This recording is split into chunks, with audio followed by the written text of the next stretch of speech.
Ella Minnow Pea. Okay, so this is the backdrop. Yes. Nate Warren has sent a letter asking to come. Yeah. And now we have two letters, one from Tassie and one from Mitty. Yes. Right? Yes. Okay. And they're both saying that Nate can come. Yeah.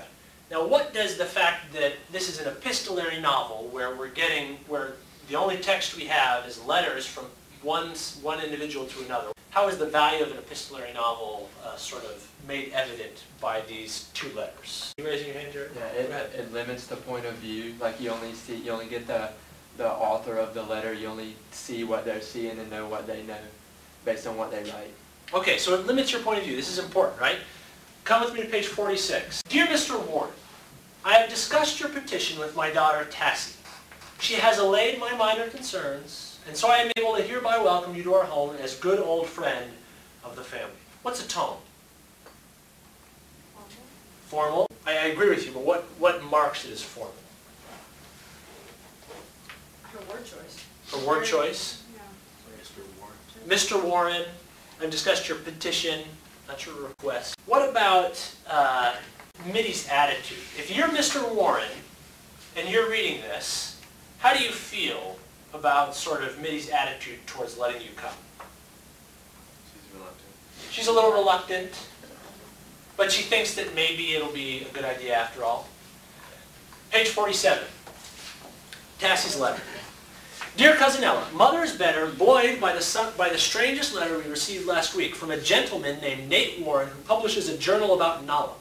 He wants to write an article for American readership on the Council's actions of late, and for this purpose has asked if he might come to stay with Mother and me.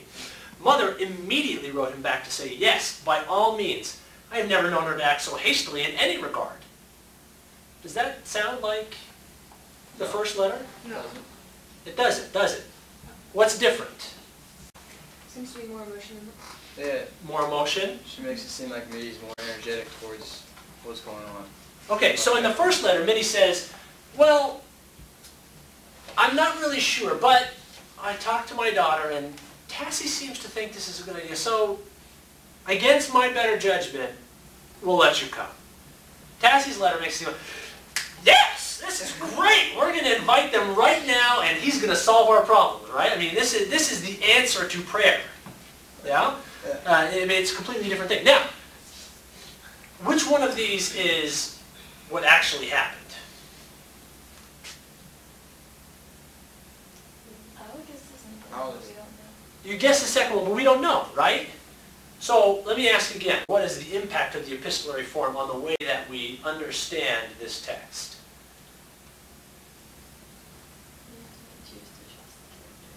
You have to choose to trust the characters, okay? In this text, so a lot of times we read books, right? And it's written by the narrator, and the narrator tells us exactly what's happening, and we just trust the narrator, right? You trust the narrator when you read, Katie? Yeah. Yeah, it's a natural thing to do. Sorry. We trust our narrators, right? But by putting it into an epistolary form and by highlighting the differences of points of view, Dunn is asking us to question truth, right? For Dunn, in Ella Minnow Pea, there is no truth. Capital T, right? There's only everybody's little truth. Tassie has a truth. Mitty has a truth. Ella has a truth. Amos has a truth. Everybody has their own points of view, right? And he's asking us to construct from those points of view what we think really happens. He's asking us to question what might otherwise have been assumed to be correct. See how epistolary does that for us here?